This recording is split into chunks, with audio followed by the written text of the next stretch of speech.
Olá, eu estou aqui no São Lourenço Bistrô, sou Mônica Nóbrega e recebo hoje com muito prazer José Maria Trindade, que é da Jovem Pan, esse comentarista que o Brasil literalmente para assistir, uma audiência da rádio, né?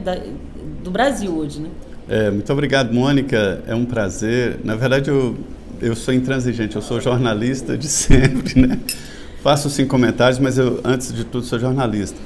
É o programa Pingos nos Is, da Rádio Jovem Pan, 2 horas de duração, em que a gente comenta, dá as principais notícias do dia e comenta as notícias e está indo muito bem e a ideia é essa mesmo, né? A verdade acima de tudo. A verdade acima de tudo. Quais foram, assim, alguns momentos que você ficou ou inseguro, ou temeroso, ou com medo, ou sem ter muita certeza que aquela notícia deveria ser a que você comentaria? Já teve alguma vez? Eu sempre digo assim, em notícia, na dúvida não duvide, né? Você não pode jogar uma dúvida no ar e é por isso que eu fico assustado hoje com as mídias sociais, né? Que colocam dúvidas no ar e que colocam notícias falsas. Isso interfere na vida das pessoas e provoca repercussões muito fortes, né? E é por isso que eu sempre digo que as mídias que produzem hoje conteúdo, elas terão que ser também responsáveis pelo que publicam. E aqui falamos de mídias sociais, inclusive, né? Todas as redes sociais, na minha opinião, elas são responsáveis pelo que rola na rede. Verdade, a rede é delas. Verdade, né? Verdade. Nenhuma empresa, você não coloca um microfone lá na rodoviária para quem quiser falar o que quiser sobre qualquer assunto ou pessoa. Nenhuma responsabilidade. Isso não existe em comunicação.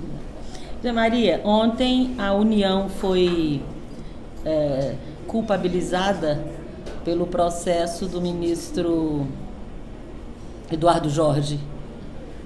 E me chamou a atenção o fato de nenhum procurador envolvido na época sofrer qualquer tipo de penalidade. Independente do que vai acontecer daqui para frente, isso me chamou a atenção pelo seguinte: isso não pode ser um ponto importante para uma observação mais criteriosa da lei que está se votando agora de autoridade, de abuso de autoridade?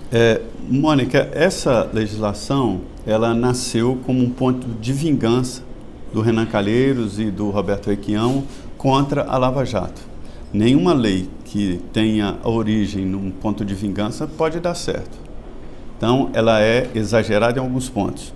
Mas não há quem não tenha uma história e uma notícia de um abuso de autoridade. Uhum. Quando a autoridade abusa, ela torna a pessoa muito indefesa, porque a pessoa fala em nome do Estado.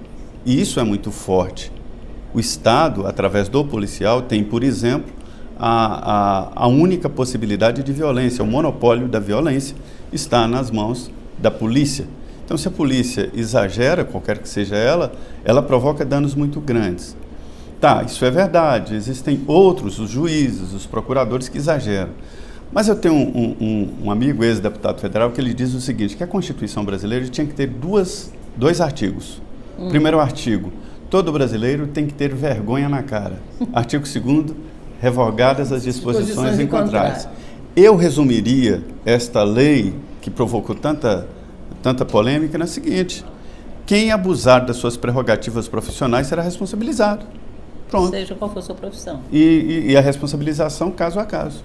Seria bem mais interessante do que ter essa discussão. Não precisa da lei. Desse tamanho. Sobre vazamento. Mas que existe. Abuso existe. Existe. E me chama a atenção de... Já existem meios de coibir e de cobrar responsabilidade. Não aconteceu nada com você ele. Tem razão. E a imprensa, e as acusações foram pautadas no que a imprensa publicou, dito pelos procuradores. Então, assim, é uma sucessão de informações equivocadas que resultaram... Destroem pessoas. Destruiu a carreira. Olha, Mônica, eu me lembro do Jarbas Passarinho, quando ele era ministro. Ele reclamou de uma matéria, de um jornalista que publicou uma matéria que tinha imprecisões, e imprecisões para mim é grave também. Sim. E aí o jornalista pediu desculpas. Aí o então ministro da Justiça, Jarbas Passarinho, na nossa frente, pegou uma folha de papel, rasgou, picotou, jogou pela janela e virou para o jornalista e falou: vai lá e busque os pedaços e traga aqui, monte de novo a página. Quer dizer, é impossível. Impossível. Resgatar essa integridade, obrigada, essa integridade, você de novo, né? Sua dignidade é muito difícil, muito difícil. Sobre vazamento, a gente conversava agora há pouco, o que chamam de vaza-jato, né? Existem hoje esses vazamentos de gravações atuais, do Moro, com outros procuradores. Não se tem história de, durante a Lava Jato, ter vazamento, por exemplo, do Eduardo Cunha? Por que são seletivos esses vazamentos? Na verdade é o seguinte, a origem desse vazamento, na verdade não é um vazamento, é um roubo de mensagens particulares. Isso é muito grave. Grampearam telefones assim do Brasil, Estado, do presidente da República, presidente da Câmara, presidente do Senado, procuradores, juízes e policiais federais e alguns jornalistas também, nem sei se o meu está. Logo depois se entenderam esses jornalistas do Intercept que eles podem vazar o que quiser. Ali, Mônica, tem conversas particulares. Sim. História de namorados, sim, segredos de família, sim, problemas do filho na escola. Então, isso não pode ser levado a sério, né? Tentar investigar isso, para mim, já é um abuso de poder. Bem, acho. E você não vê esse tipo de caso com assuntos bem graves, com pessoas condenadas, julgadas e condenadas. Quer dizer, só foi agora esse vazamento, é uma coisa que eu achei muito seletiva. Seletiva e tem o objetivo de atacar e denegrir a imagem da Lava Jato. É uma guerra, isso é uma guerra. Isso. E os integrantes da Operação Lava Jato, daquela força-tarefa, sabiam disso. É tanto que se cuidaram muito com relação à opinião pública. E naqueles diálogos, a gente tem que elogiar as pessoas que estão ali, porque não vê em nenhum momento as pessoas dizendo, eu vou ganhar tanto, eu quero tanto para fazer isso. Não tem isso. Não vi. Se fosse esse vazamento em outras áreas, você ia ouvir. Sim. Você falou de Lava Jato, e aí nós temos o ministro Sérgio Moro na vitrine. Se o Supremo julgar a suspeição do Moro na Lava Jato procedente, isso vai dar uma balançada assim na credibilidade, eu acho, até da justiça. O que você acha? Mas não tem a menor possibilidade. Assim, hoje me disseram que se fosse hoje, o Moro perdia apertado.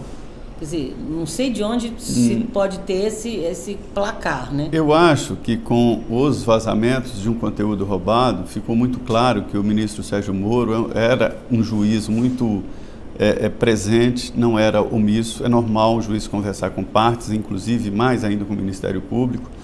E existe uma possibilidade de uso desse tipo de informação para beneficiar o réu preso.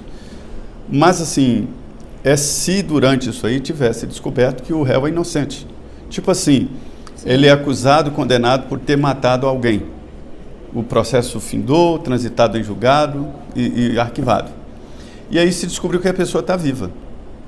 Aí essa prova, mesmo que ilegal, serviria para reabrir o processo. Mas no caso aí, os crimes, sim, estão lá. Houve devolução de dinheiro, ninguém devolve o que não levou, o que não roubou. Pois é, e se houver uma suspeição dessa, todo mundo que devolveu o dinheiro vai receber de volta? Vamos devolver o dinheiro que o Moro conseguiu trazer para devolver? Não há como desfazer, isso não tem a menor possibilidade. É uma tentativa de alguns aí de apenas denegrir a imagem, que o tiro saiu pela culatra. Sim. Hoje, quem critica o ministro Sérgio Moro sempre criticou e outros aderiram. Zé Maria, hoje, de ontem para hoje, o presidente Bolsonaro arrefeceu um pouco com a história que ele estava tão veementemente defendendo da ida do seu filho Eduardo para a Embaixada de Washington. Você acha que foi alguma reflexão maior que ele teve, alguma informação de que o Senado poderia não aprovar e que isso seria uma perda para ele? É exatamente isso. O deputado Eduardo Bolsonaro, ele fez um levantamento, fez algumas incursões no Senado e descobriu que está faltando voto. Calcular de 7 a 8 votos. Isso não pode entrar com essa margem. Né? É verdade. Isso para ser indicado e não ser aprovado, é melhor não ser indicado mesmo. Eu acho que é um recuo tático muito importante. Recuo tático importante, você acha? Porque feio seria ele não ser aprovado. Né? Seria gravíssimo. É filho do...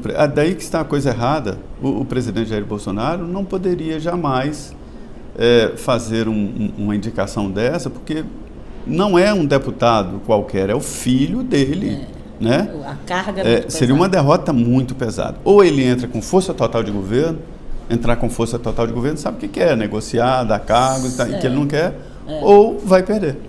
Você acha que essa pressão do cargo toma lá da cá, ele está conseguindo se sair bem, ou a pressão tem sido muito grande em cima dele para poder aprovar todos os projetos que ele quer? A pressão já foi maior. Nós acompanhamos o dia a dia da Câmara, eu costumo dizer até que eu sou morador do Salão Verde, tanto que eu fico lá, né? Houve um tempo de maior pressão, mas já houve a mudança do eixo da política. Hoje, os empresários estão indo direto no Congresso Nacional, negociando com líderes, já sabem como lidar, não precisam passar pelo Palácio do Planalto. Isso já deu uma nova dinâmica na política. E o Congresso estava assim, eu costumo dizer, como o cachorro que corre atrás do carro. Da mudança. Não. Do carro. Corre atrás do carro. E quando o carro para, o cachorro não sabe o que fazer. Então, o Congresso estava reivindicando independência, queria ter autonomia. Bolsonaro chegou, tá legal, você tem autonomia total. E o Congresso ficou um tempo sem saber o que fazer. Agora está encontrando seus caminhos. Substituto ou substituta da Raquel Dodge? O que você pode comentar? Olha, o Antônio Carlos Soares deve ser o indicado pelo presidente Jair Bolsonaro, né? Vai passar pela sabatina no Senado Federal e provoca divergências no Ministério Público Federal. Há divisões, tem 3 grupos lá formados, um é corporativista, quer saber de salário, aposentadoria, outro poder, né? E o outro tenta politicamente fortalecer o seu lado. Então, precisaria de um líder maior para unir isso. E a Associação Nacional dos Procuradores até veio a público dizer que não se pode nomear um procurador-geral por objetivos pessoais. É que seja mais coerente, né? Que não Sim, seja, claro. Que não seja. Impessoalidade no serviço público deve ser o artigo 1º. Critério número 1. Você comenta e ancora também o Pingo nos Is.